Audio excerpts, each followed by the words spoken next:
الله رسول فرمایي په آخره زمانه کې به خلک تر زامنو د سپیانو پالنګ ښه بولي.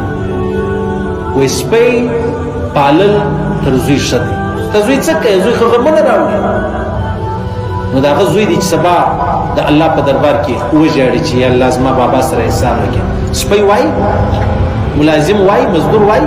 د الله رسول فرمایي د قیامت پر ورځ سړی د الله په دربار کې پیښ شي. الله چې پیښ شو الله به معافي ورته وکړي. دی پوښتنه ځینې وکړي الله تاسو پر چیش معاف کړو. څوک سم سړی نه تاسو پر چیش معاف کړو.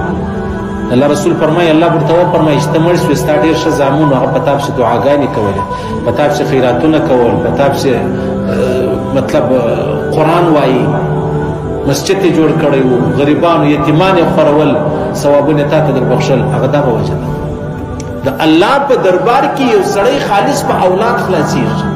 او دلته د الله رسول فرمایي په آخره زمانه کې به خلک د اولاد صفت وړي کوي، څه کوي، ټول غمونه د دوی د لاس دي.